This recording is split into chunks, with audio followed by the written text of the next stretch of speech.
അണ്ണന് മടുത്തു. അണ്ണൻ ഇനി ഇന്ത്യയുടെ മുട്ടിയ അണ്ണന്റെ പരിപ്പ് വരെ ഇന്ത്യ എടുക്കുമെന്ന് മനസ്സിലായി. അറഞ്ച പുറഞ്ചായി അണ്ണായി.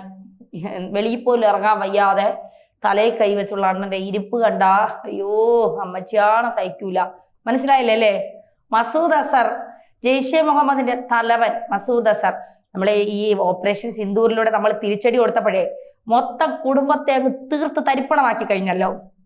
അപ്പോ ഇപ്പൊ കളിക്കളത്തിൽ ഇറങ്ങാൻ ആളില്ല. അണ്ണ ഇങ്ങനെ കുറെ നാളുകൊണ്ട് ആലോചിക്കുകയാണ്.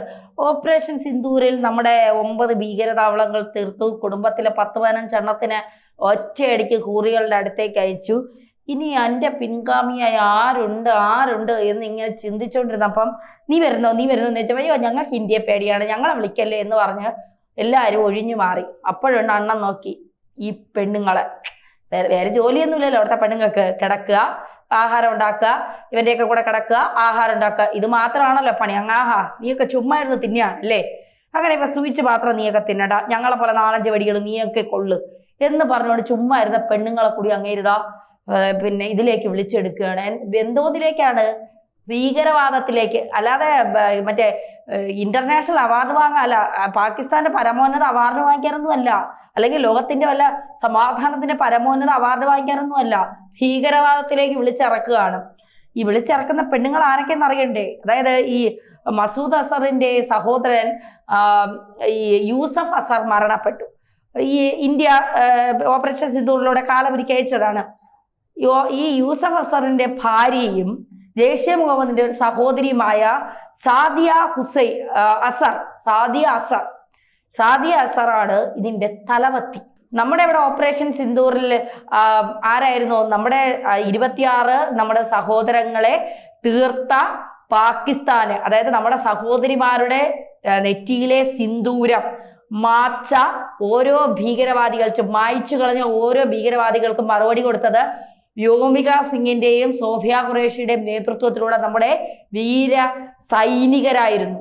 അപ്പോ ആ സൈനികർ, നമ്മുടെ സ്ത്രീകൾ എന്തിനാണ് ശത്രുരാജ്യത്തിനെതിരെ പോരാടാനും നമ്മുടെ ഒരുപാട് സ്ത്രീകൾ ഇന്ത്യൻ സൈന്യത്തിലുണ്ട്. അവരോടൊക്കെ ഒരു ബിഗ് സല്യൂട്ട് ഈ സമയത്ത് നൽകണം. കാരണം അവരൊക്കെ ഇന്ത്യക്ക് വേണ്ടി രാപ്പകലില്ലാതെ ഇങ്ങനെ കഷ്ടപ്പെടുന്ന നമ്മുടെ പുലിക്കുട്ടികളാണ് അവരൊക്കെ. അവരെ കുറിച്ച് ഓർക്കുമ്പോൾ നമുക്ക് നമ്മുടെ പുരുഷന്മാരായ സൈനികരുണ്ട് കേട്ടോ, എന്നാൽ സൈനികരെ നമ്മളങ്ങനെ വേർതിരിച്ചിട്ടില്ല, ആണ് പെണ്ണെന്നൊന്നും വേർതിരിച്ചിട്ടില്ല. പക്ഷെ എങ്കിൽ പോലും നമ്മുടെ സ്ത്രീകൾക്ക് അത്രത്തോളം ധൈര്യം കൊടുത്ത് ധൈര്യമായിട്ട് നിങ്ങൾ മുന്നേറിക്കുക, അവനെയൊക്കെ അവനെയൊക്കെ പാരിപ്പിളക്കിക്കോ എന്ന് പറഞ്ഞ് നമ്മുടെ ഇന്ത്യൻ സർക്കാർ അങ്ങോട്ട് മുന്നോട്ട് നിന്നപ്പോൾ നമ്മുടെ വ്യോമിക സിംഗും സോഫിയ ഖുറേഷിയും ഒക്കെ അങ്ങോട്ട് വന്ന പത്രസമ്മേളനമൊക്കെ നടത്തുമ്പോൾ ഒരു ചെറു പുഞ്ചിരിയോടെയൊക്കെ പത്രസമ്മേളനം നടത്തുമ്പോൾ നമ്മുടെയൊക്കെ രോമം എണീച്ച് നിന്ന ഒരു കാഴ്ചയാണ് കാണാൻ സാധിച്ചത്. ഇവിടെ റിക്രൂട്ട് ചെയ്യുന്ന എന്തിനാണെന്ന് അറിയാമോ? മർക്കസ് ഉസ്മാൻ അലി സ്ഥലത്ത് വെച്ചാണ് ഈ റിക്രൂട്ട്മെന്റ് നടക്കുന്നത്. അപ്പോൾ ഈ റിക്രൂട്ട്മെന്റ് നടത്തിയത് അല്ലെങ്കിൽ നടത്താൻ പോകുന്നത് ആരെന്ന് ചോദിച്ചാൽ ഈ മസൂദ് അസറിന്റെ സഹോദരിയായ സാദിയ അസറാണ്. ഈ ജെയ്ഷെ മുഹമ്മദ് പോലുള്ള പാകിസ്ഥാൻ ഭീകരവാദ സംഘടനകൾക്ക്, അവർക്ക് ഭീകരവാദ സംഘടനയല്ല, പോരാളികളാണ്. ഈ ഭീകരവാദ സംഘടനകൾക്ക് ഒരു പ്രത്യേകത ഉണ്ടായിരുന്നു. അവർ ഈ സ്ത്രീകളെ അതായത് അവരുടെ കഴപ്പ് തീർക്കാൻ, അവരുടെ സുഖത്തിനും വേണ്ടി മാത്രമാണ് അവർ ഉപയോഗിച്ചുകൊണ്ടിരുന്നത് സ്ത്രീകളെ. മറ്റു പ്രവർത്തനമൊന്നും അവരെ കൊണ്ട് ചെയ്യിപ്പിക്കില്ല. അവരെ വീട്ടിനകത്തിരുത്തി പിന്നെ എന്താ പറയുക, ഈ സ്ട്രെസ് കൂടുമ്പോൾ ഞങ്ങൾക്കൊന്ന് സൂഹിക്കണം, അത് കഴിയുമ്പോൾ അവർ അടുക്കളയിൽ പോയി ചപ്പാത്തിയും ഡാല് കറിയും അതും ഇതൊക്കെ ഉണ്ടാക്കി കൊടുക്കും. വീണ്ടും സ്ട്രെസ് വരുമ്പോൾ അല്ലെങ്കിൽ ഇവരെ ഇങ്ങനെ ചെയ്യണമെന്ന് ലൈംഗിക ബന്ധത്തിൽ ഏർപ്പെടും, പിന്നെ മൊത്തം മറച്ചിടും, പിന്നെ ഇവരെ പുറത്ത് ഈ മറച്ചിട്ടേ നടക്കുള്ളൂ. പിന്നെ ഭീകരവാദിയുടെ ഭാര്യ എന്നൊക്കെ പറയുമ്പോൾ ഇവിടെ ഭീകരവാദിയുടെ ഭാര്യ എന്നൊക്കെ പറയുമ്പോൾ ഇന്ത്യയിലാണെങ്കിൽ അവരെ നമ്മൾ അടുപ്പിക്കൂല. പക്ഷെ അവിടെ ഭീകരവാദിയുടെ ഭാര്യ എന്നൊക്കെ പറയുമ്പോൾ അയ്യോ ഭയങ്കര ബഹുമാനവും ഭയങ്കര സംഭവങ്ങളുമാണ് അവിടെ. അപ്പോ ഇപ്പൊ അവരൊന്ന് കളം മാറ്റി. മസൂദ് അസർ പറയണേ, എന്നെ കൊണ്ട് വയ്യ ഒറ്റയ്ക്ക് ഇന്ത്യയോട് അടിച്ചു നിൽക്കാൻ, എന്നെ കൊണ്ട് വയ്യ. കാരണം ഓപ്പറേഷൻ സിന്ദൂറിലൂടെ ചില്ലറയാണ് അവന്മാർ നമുക്കിട്ട് താങ്ങിയത്. മൊത്തം 9 ഭീകരതാവളങ്ങൾ അടിച്ച് തകർത്തു. ഇപ്പൊ വീണ്ടും കെട്ടിക്കൊണ്ടിരിക്കുകയാണ്. ഓരോ കുടുംബത്തിലെ ഓരോ ആൾക്ക് 1 കോടി രൂപ വെച്ച് നൽകാമെന്ന് പാകിസ്ഥാൻ പറഞ്ഞതിന് ശേഷമാണ് അവന്മാരൊന്ന് സമാധാനം. കാരണം ആ പണം കൊണ്ട് നമുക്ക് വീണ്ടും ഭീകരതാവളങ്ങൾ കെട്ടാലോ, ഇന്ത്യ ഇവിടെ ഇരുന്ന് തകർക്കുമല്ലോ, ഞങ്ങൾ വീണ്ടും കെട്ടുമല്ലോ, ഇന്ത്യ ഇവിടെ ഇരുന്ന് തകർക്കുമല്ലോ. ഇന്ത്യ പറഞ്ഞു തീർന്നില്ല, ഓപ്പറേഷൻ സിന്ദൂർ അവസാനിച്ചിട്ടില്ല.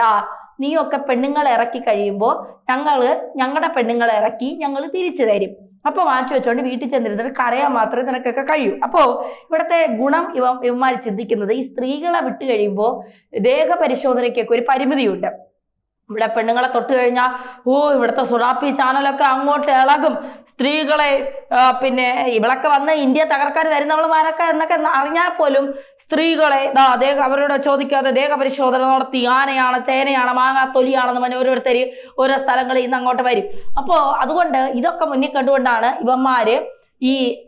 ഇതൊക്കെ മുന്നിൽ കണ്ടുകൊണ്ടാണ് ഇവന്മാര് ഈ സ്ത്രീകൾ ദേഹപരിശോധന കുറയും, പിന്നെ പരിശോധനകളുടെ രീതിക്ക് നമുക്ക് കുറെ പരിമിതികൾ വരും. അപ്പൊ ഇതൊക്കെ പ്രയോഗിച്ചുകൊണ്ടാണ് പണ്ട് LTTയും ഈ ISI ഒക്കെ ഈ ചാവേറുകളായി, നമുക്കറിയാം LTT ഒക്കെ ഈ സ്ത്രീകളെ പിന്നെ ഉപയോഗിച്ച രീതി എങ്ങനെയാണ്, അതായത് ബോംബ് അരയിൽ കെട്ടിവെച്ചിട്ട് അങ്ങ് വിടുകയാണ് ചെയ്യുന്നത്. അപ്പോൾ ഇത്തരത്തിൽ ഇവന്മാര് പലരെയും അങ്ങനെ കൊല്ലുന്ന ഒരു രീതിയുണ്ട്.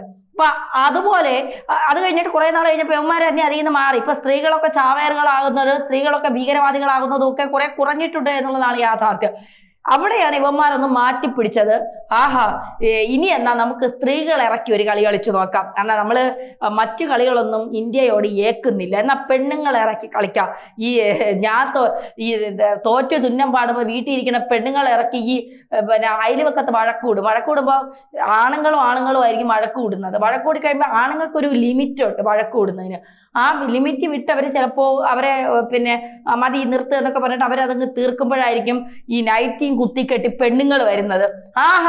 എന്റെ ചേട്ടനപ്പുറം നീ ആയോടി എന്ന് പറഞ്ഞിട്ട് ഈ അയൽവക്കത്ത് പിന്നെ പെണ്ണുങ്ങളെ വഴക്കെന്ന് പറഞ്ഞാൽ പിന്നെ നമുക്ക് എന്താ പറയുക, ഈ ചിന്തിക്കാൻ പോലും കഴിയാത്ത രീതിയിലേക്ക് ആ വഴക്കൊക്കെ പോകും. പിന്നീട് ചിലപ്പോൾ പോലീസ് സ്റ്റേഷനിലൊക്കെ പോയി കോംപ്രമൈസ് ചെയ്തായിരിക്കും വരുന്നത്. അപ്പോൾ പെണ്ണുങ്ങൾ ചേർന്നിടത്തുള്ള വഴക്ക് അങ്ങനെയാണ്. അപ്പോൾ ഇവര് പെണ്ണുങ്ങളെ ഇറക്കിക്കൊണ്ട് ഇനി ഇന്ത്യയിൽ നിന്നും ചിലപ്പോൾ റിക്രൂട്ട്മെന്റ്, അതായത് ഈ പാകിസ്ഥാനിലെ തന്നെ ഈ ഇന്ത്യ തീർത്ത ഓപ്പറേഷൻ സിന്ദൂറിലൂടെ ഇന്ത്യ തീർത്ത പല കമാൻഡർമാരുടെ ഭാര്യമാരെയും സാമ്പത്തികമായി പിന്നോക്കം നിൽക്കുന്നവരെ കൂട്ടിച്ചേർത്ത് സാമ്പത്തികമായി ഇല്ലാത്ത സ്ത്രീകളെ പണം കൊടുത്ത് വിലക്കെടുത്തുകൊണ്ട് അവരെ കൂടി ഈ ഭീകരവാദത്തിലേക്ക് കൊണ്ടുവരിക. ഇതാണ് ഇവന്മാർ ഉദ്ദേശിച്ച് വെച്ചിരിക്കുന്നത്. ഒന്ന് ആലോചിച്ച് നോക്കൂ, എന്തുമാത്രം, അതായത് സ്ത്രീകളെന്ന് പറയുന്നത് ഭീകരവാദത്തിന് ഉപയോഗിക്കുന്ന ഒരു ചട്ടുകമായി ഇത്രയും നാൾ യവന്മാർക്ക് കിടന്നു കൊടുക്കുന്ന രീതി മാത്രമായിരുന്നു. യവന്മാരുടെ കാര്യങ്ങൾ, യവന്മാരെ സൂചിപ്പിക്കുന്ന ഒരു ഉപഭോഗ വസ്തുക്കൾ മാത്രമായിരുന്നു. ഇനി അതല്ല, അതിൽ നിന്ന് മാറി യവന്മാരെ കൊണ്ട് ഇനി നടക്കൂല, യവന്മാർക്ക് ചാവാൻ മടി. അപ്പൊ പിന്നെ പെണ്ണുങ്ങൾ ഇറക്കി, ഇനി പെണ്ണുങ്ങൾ കുറച്ചെണ്ണം തീരട്ടെ എന്നുള്ളതാണ് യവന്മാരുടെ ചിന്ത എന്ന് പറയുന്നത്. അതുകൊണ്ട് അതിന് പേരൊക്കെ ഇട്ടിട്ടുണ്ട് യവന്മാര്. പിന്നെ മറ്റേ ഈ ഇവന്മാർ ഇറക്കുന്ന ഈ സംഘടനയ്ക്ക് പേരൊക്കെ ഇട്ടിട്ടുണ്ട്. അതിന്റെ പേരാണ് ജമാഅത്ത് ഉൽ മോമിനാറ്റ്. ഇതാണ് സ്ത്രീകളുടെ ഭീകര സംഘടനയുടെ പേര്, ജമാഅത്ത് ഉൽ മോമിനാറ്റ് എന്നാണ് ഈ സംഘടനയുടെ പേര്. നമ്മുടെയൊക്കെ പല രാജ്യങ്ങളിലും, ഇപ്പോ ഇസ്രയേലാണെങ്കിലും റഷ്യ അടക്കമുള്ള പല രാജ്യങ്ങളിലെ, ഈവൻ ചൈനയിൽ പോലും സ്ത്രീകളൊക്കെ സൈനികമായ, അതായത് രാജ്യത്തിന് വേണ്ടി പ്രവർത്തിക്കുന്ന കാര്യങ്ങൾക്ക്, സൈനികമായ കാര്യങ്ങൾക്ക് ഇറങ്ങുന്നത് നമ്മൾ കണ്ടിട്ടുണ്ട്. ഭീകര പ്രവർത്തനങ്ങൾക്ക് സ്ത്രീകളെ റിക്രൂട്ട്മെന്റ് ചെയ്യുന്നു. അത് ഓപ്പറേഷൻ സിന്ദൂറിനെ കിട്ടിയത് തിരിച്ചടിക്കണം. നീയൊക്കെ തിരിച്ചടിക്കാൻ വന്ന ഇന്ത്യയുടെയൊക്കെ മുന്നിൽ നിനക്കൊക്കെ പിടിച്ചു നിൽക്കാൻ പറ്റുമെന്ന് തോന്നുന്നുണ്ടോ? നീയൊക്കെ എവിടെ പോയി ഒളിച്ചാലും ഇന്ത്യ അവിടെ എത്തി കണ്ടുപിടിച്ച് നിന്നെയൊക്കെ തീർക്കും. ഓരോ അജ്ഞാതന്മാർ ഓരോ സ്ഥലം, നീയൊക്കെ ചിന്തിക്കുന്നിടത്ത് അജ്ഞാതൻ എത്തും. നീയൊക്കെ ചിന്തിക്കുമ്പോൾ ഇന്ത്യ അത് അവിടെ കണ്ടു കഴിഞ്ഞു.